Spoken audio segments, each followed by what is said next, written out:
La population du Tonkpi rend hommage à Amadou Gon Coulibaly, l'infatigable travailleur tombé au champ d'honneur. Et le président du Burkina Faso, Roch Marc Christian Kaboré, a été investi aujourd'hui par son parti candidat à l'élection présidentielle de novembre pour briguer un deuxième mandat. Bonsoir et bienvenue dans le journal. Le décès du Premier ministre Amadou Gon Coulibaly continue de susciter de vives réactions. Les populations de la région du Tonkpi sont affectées par ce brusque départ. Le Premier ministre avait effectué à plusieurs reprises des visites de travail dans cette région de l'ouest du pays, sans oublier l'alliance interethnique entre le peuple Dan et le peuple Sénoufo. Le reportage de Eve Aboué. Le Premier ministre Amadou Gon Coulibaly n'est plus. La Côte d'Ivoire est en deuil et avec elle, le peuple Dan, allié du peuple Sénoufo, dont est originaire l'illustre disparu. Ce deuil qui a frappé toute la Côte d'Ivoire, il faut dire que nous, les Dan et nos alliés de Sénoufo, nous sommes les plus touchés. Gon, c'est un grand serviteur de l'État. Il connaissait l'alliance Sénoufo et Dan. Toute la région du Tonkpi, sous le choc de la nouvelle, pleure le digne fils mort à la tâche. J'ai été frappé, j'ai été dévasté, tellement l'émotion était forte. De voir un monsieur, notre Premier ministre, débarquer de l'avion, venir et dire qu'il est venu reprendre sa place auprès du président pour travailler, et à moins d'une semaine apprendre sa mort, c'est impensable, c'est irréalisable. Gon Coulibaly, c'est l'homme, on ne sait pas où on va le trouver encore. Vraiment, c'est dur pour la Côte d'Ivoire. Sentiment de tristesse, désolation, nous nous sentons vidés. Tous reconnaissent les grandes qualités de ce commis de l'État. C'était un modèle pour nous, un modèle de travailleurs rigoureux, de travailleurs peaufinés, qui n'hésitaient pas à vraiment mettre le travail bien fait avant tout. Amadou Gon a laissé à la Côte d'Ivoire un modèle de loyauté, un modèle de rigueur professionnelle, un modèle pour la jeunesse ivoirienne. Nous, en tant que jeunes leaders, vraiment, nous avons perdu quelqu'un en qui nous avions confiance, quelqu'un en qui nous avons voulu ressembler, parce que c'est un homme vraiment très engagé. C'est un homme très engagé et avoir ces personnes engagées comme ça, c'est rare. Il nous a laissé un grand chantier, on ne doit pas abandonner. Il était un grand travailleur, il nous a appris à travailler. Nous n'allons pas abandonner le chantier qu'il nous a laissé. Un vaste chantier de développement laissé à la région du Tonkpi. Il y a effectué plusieurs visites de travail. Des projets de développement dans plusieurs domaines portent son empreinte. Le festival Tonkpi Nindalé, l'inauguration du nouvel hôtel de ville de Mans, la pose de la première pierre du futur centre hospitalier régional de Mans, la réhabilitation de la voirie de Mans et bien d'autres projets d'envergure. On s'est dit, mais dis donc, Mans a duré sans goudron. Aujourd'hui, Coulibaly est passé, il y a eu du goudron et aujourd'hui on nous dit qu'il est mort. Comment allons-nous devenir? Mais on laisse dans la main de Dieu. Adieu, monsieur le Premier ministre. En 2011, la population mondiale a franchi la barre des 7 milliards d'individus et elle devrait atteindre 9 milliards d'ici à 2050. Cette croissance est en grande partie imputable à l'augmentation du nombre d'individus en âge de procréer et c'est accompagné d'une évolution marquante des taux de fécondité, d'une urbanisation grandissante et d'une accélération des migrations. Aujourd'hui, journée mondiale de la population, une population touchée par la maladie à coronavirus. Le monde est mobilisé pour ralentir la propagation de la pandémie. La thématique de cette journée tournait aussi vers comment protéger la santé et les droits des femmes et des filles. La Côte d'Ivoire célèbre ce samedi 11 juillet 2020 la 34e édition de la Journée mondiale de la population. Je voudrais, à l'entame de mon propos, rendre hommage au Premier ministre Amadou Gon Coulibaly, grand homme d'État, dont la disparition vient de plonger notre pays dans la douleur et le deuil. Le thème de cette édition de la Journée mondiale de la population s'intitule, et je cite, « Focus sur la Covid-19, Comment protéger la santé et les droits des femmes et des filles dans la période actuelle? Ce thème interpelle le gouvernement et décideurs du monde sur la nécessité d'intensifier les efforts pour préserver les droits des populations les plus vulnérables. En effet, en raison des mesures de confinement et de restriction de déplacement imposées aux populations, cette crise se traduit par des pertes d'emplois, une baisse des revenus et un accroissement de la vulnérabilité des ménages. La ministre du Plan et du Développement rappelle les efforts consentis par l'État et ses partenaires pour le bien-être des populations. Le gouvernement ivoirien, sous l'égide de son Excellence M. Alassane Ouattara, président de la République, ne ménage aucun effort pour sensibiliser les populations à la crise sanitaire ainsi qu'à ses effets induits, renforcer la résilience des ménages et des communautés à travers des mesures économiques d'appui direct et à travers le soutien financier aux entreprises et entrepreneurs, y compris ceux du secteur informel. Pour ma part, je voudrais exhorter nos populations au strict respect des mesures prises par le gouvernement pour lutter contre la propagation de la COVID-19. J'encourage également nos partenaires techniques et financiers, mais aussi les acteurs du secteur privé national, à poursuivre leur appui multiforme aux interventions sectorielles en vue d'un redressement rapide de notre économie. Niale Kaba garde l'espoir que cette 34e édition suscitera l'engagement de tous à œuvrer pour la préservation des droits des femmes et des filles afin d'améliorer significativement l'indice de développement humain du pays. Le combat contre le coronavirus ne s'essouffle pas, bien au contraire. Les bonnes volontés redoublent d'efforts pour juguler cette affection qui a coûté la vie à plus de 500 000 personnes à travers le monde.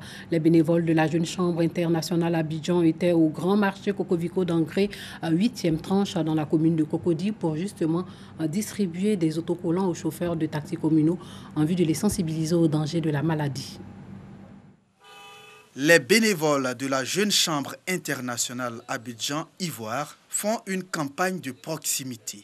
À Angré, dans la commune de Cocody, devant le marché Cocovico, ils abordent les chauffeurs de taxis communaux et leur remettent des autocollants de sensibilisation aux gestes barrières contre la COVID-19.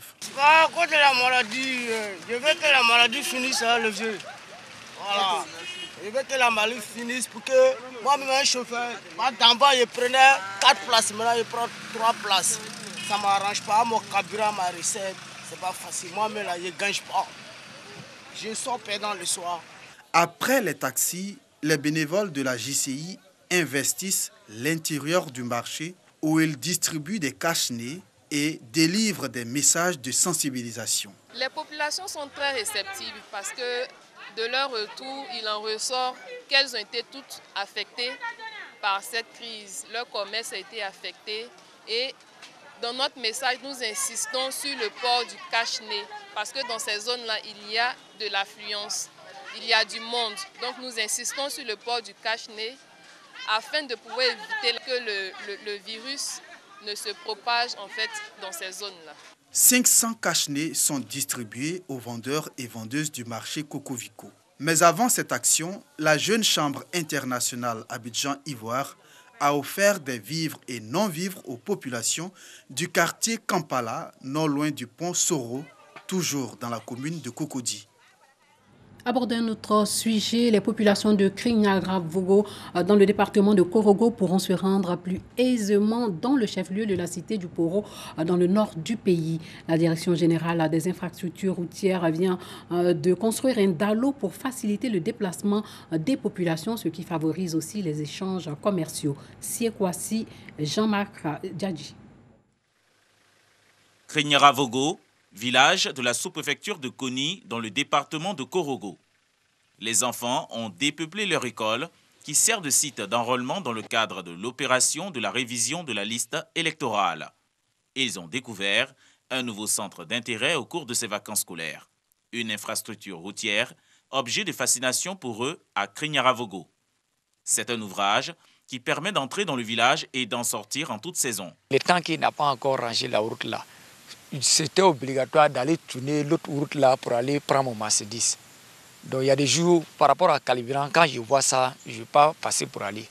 Mais maintenant, ils passent, ils sont en laisse. Aujourd'hui, moi j'allais prendre charbon et ça m'a vendu, je gagne mon argent en laisse, sans dérangement. Avant que nous arrivions à Krignara-Vogo, nous avons reçu écho que les pistes ou encore les routes qui menaient à cette zone étaient impraticables. Mais la réalité sur terrain nous permet aujourd'hui de dire que ces routes-là sont plus ou moins praticables. Les difficultés d'accès au village de Krignara-Vogo sont aujourd'hui des anecdotes que racontent les populations de cette localité. Agriculteurs pour la plupart, et qui, faute de routes praticables, peinent à sortir leur production des champs vers les zones de production, notamment la sous-préfecture de Koni et Korogo, chef-lieu de département.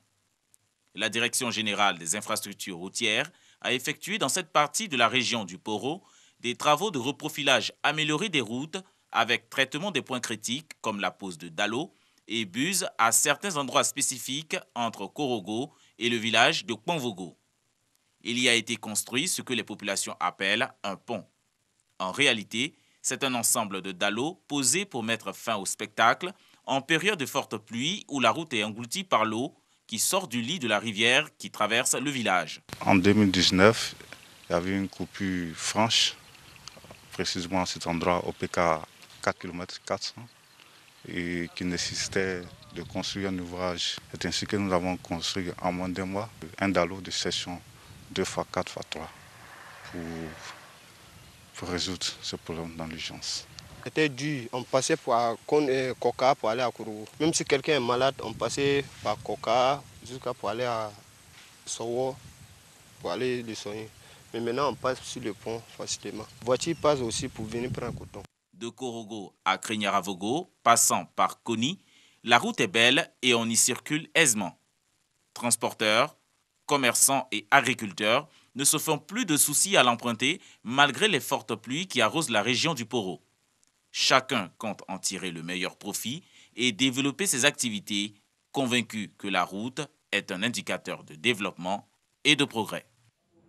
Le congrès extraordinaire du mouvement du peuple pour le progrès MPP a investi aujourd'hui solennellement Roch Marc Christian Kaboré comme son candidat à l'élection présidentielle. C'est au Burkina Faso.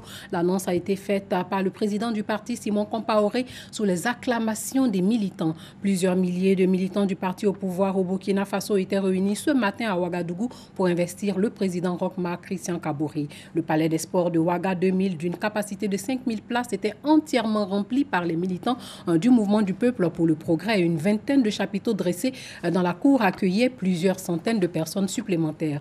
Roch Kaboré, sachez-le, lui en 2015 est unique candidat à l'investiture de son parti, vise à 63 ans et un nouveau mandat de 5 ans. Il est également soutenu par l'Alliance des partis de la majorité présidentielle, un groupement d'une quarantaine de partis politiques. Roch Kaboré est favori de l'élection présidentielle selon l'analyse politique d'Idrissa Traoré face à une opposition qui peine à s'unir. Pendant ce temps, des barricades incendiées jonchent les rues de Bamako, capitale du Mali, au lendemain des violentes manifestations contre le président Ibrahim Boubacar Keïta, qui ont fait au moins 2 morts et 70 blessés. Un mouvement d'opposition promet de maintenir la pression contre le président. Fermeté et dialogue du côté du président malien appelle à poursuivre la mobilisation chez ceux qui réclament sa démission. Les positions sont figées au lendemain des troubles quasiment insurrectionnels dont Bamako portait les stigmates à son réveil ce matin. La capitale malienne a connu vendredi sa pire journée de turbulence civile depuis des années marquées par au moins 2 morts selon un nouveau bilan et des attaques contre des symboles aussi éminents du pouvoir que le Parlement et la télévision nationale. Le président Ibrahim Boubacar Keïta a tenu dans la nuit un message de fermeté et de dialogue. Il maintient la sécurité sans faiblesse aucune, mais il est prêt à faire tout ce qui est en son pouvoir en vue d'apaiser la situation. La coalition hétéroclite de chefs religieux et de personnalités du monde politique et de la société civile qui mène le mouvement a exhorté les Maliens dans un communiqué à maintenir et à renforcer cette mobilisation jusqu'à l'atteinte de l'objectif qui est et demeure la démission du président. Le ministre de la Justice de la République démocratique du Congo, Célestin Tunda Yakasende, lui, n'a pas hésité à démissionner 15 jours après sa brève arrestation en pleine crise politique au sein de la coalition au pouvoir. Tunda Yakasende dit avoir présenté sa démission au Premier ministre Sylvestre Ilunga après avoir fait un examen personnel de la situation. Il s'agit de la première démission au sein du gouvernement de coalition qui regroupe des partisans du président de la République, Félix Tshisekedi, et de son prédécesseur Joseph Kabila.